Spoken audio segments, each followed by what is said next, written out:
हाँ शांति। यावत् ध्यान से सुनो।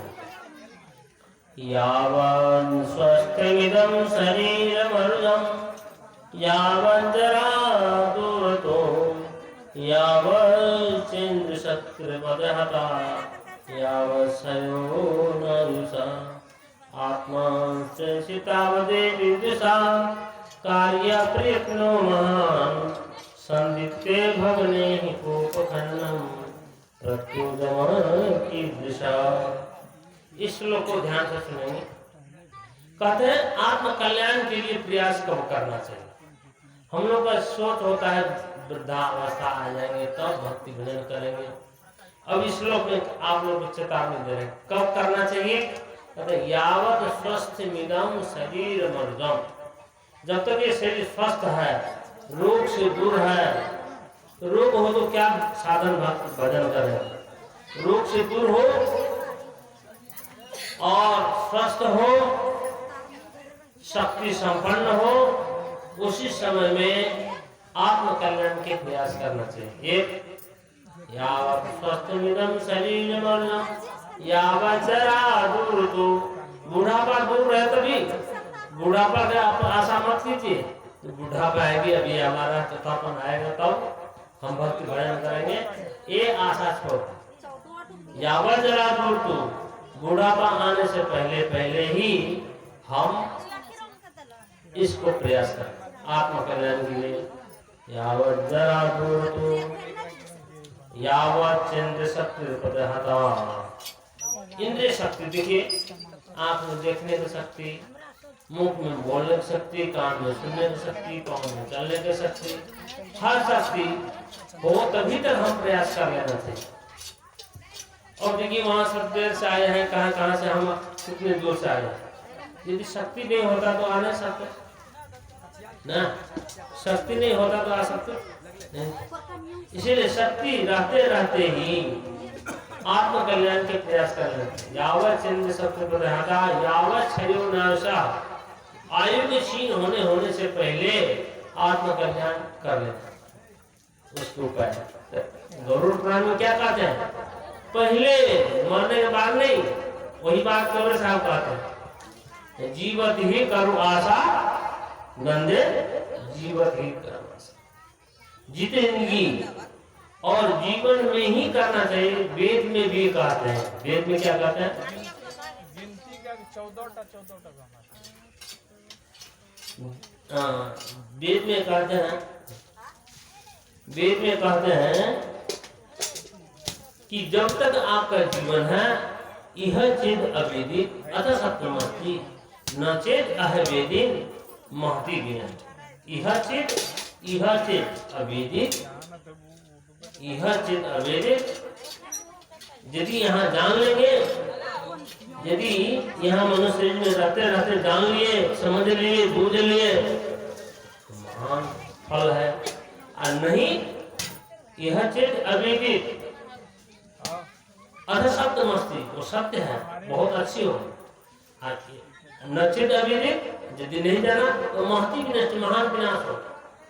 इसीलिए वेदश्रुति में कहते हैं, भागवत की वेदश्रुति में, तो दोनों प्रथम मुलायमिदं आत्मस्पृहि प्रियवत् चरति तथोन्मुखे तुहिति प्रिय आत्मनिचा नवतरमन्त्यहो सदुपास्मय आत्महरो यदनुसया भ्रमन्ति उभये शरीरभृता।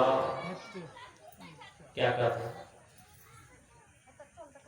हे भगवान, तदनु प्रथम कुलायमिदं, यदि ये मनुष्य आपका भजन भक्ति करते हैं, अनुसरण करते हैं, तो ये मनुष्य शरीर आत्मा के लिए हितैषी है, मित्र है, बंधु है।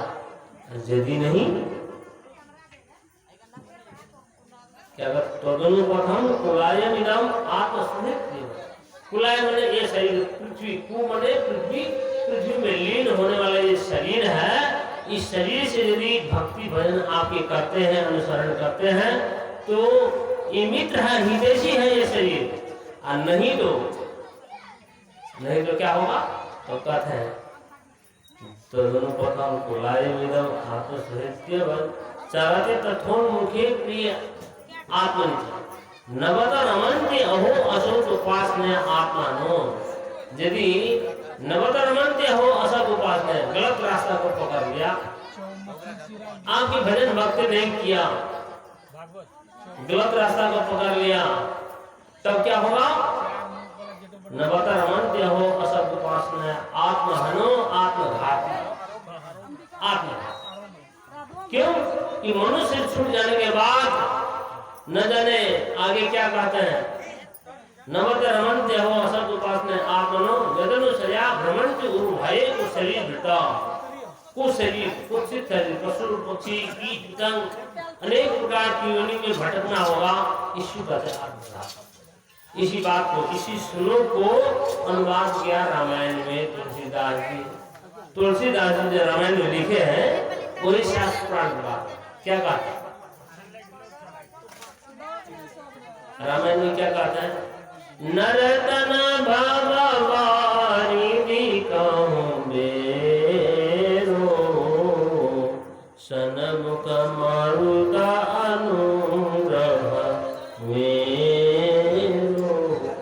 कर्णधार सर गुरु दृढ़ नामा दुर्लभ साजसु लभ करि पावा। हाँ, तब क्या कहते हैं? नर तन भव पार कहूं जो न करे भव सागर नर समाज सपाय अशोक निंदक मंदमती आत्मा हनगति जाय। इसी श्लोक का अनुवाद करके रामायण में। तो गरुड़ पुराण में कहने का तात्पर्य ये है जो जीवन में ही कीजिए। इसलिए कहते हैं ज्ञानी कानि दानानि स्वयं दत्तानि मानवैहि तानि तानि च सर्वाणि उत्तिष्ठन्ति जागृत। जो कुछ भी आप दान करते हैं, ज्ञानी कान से दानानी स्वयं दत्तानी अपने हाथ दान कीजिए।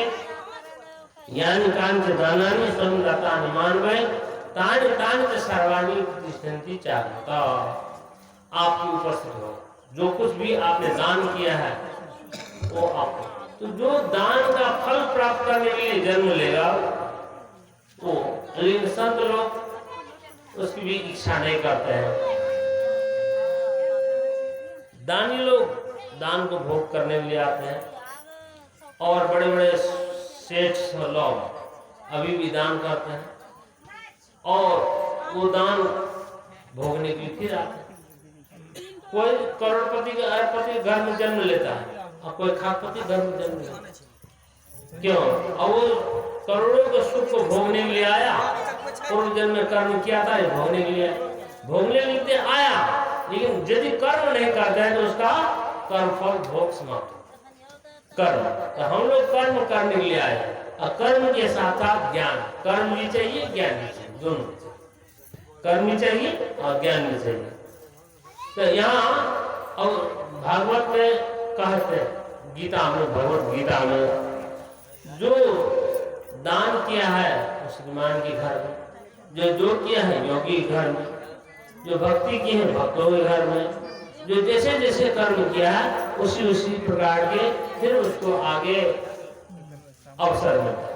तो आप अभी जब अपने जीवन को बदलेंगे तो हम आगे के उन्नति के लिए, आगे जीवन हमारा उत्कर्ष हो उसके लिए हम आएंगे।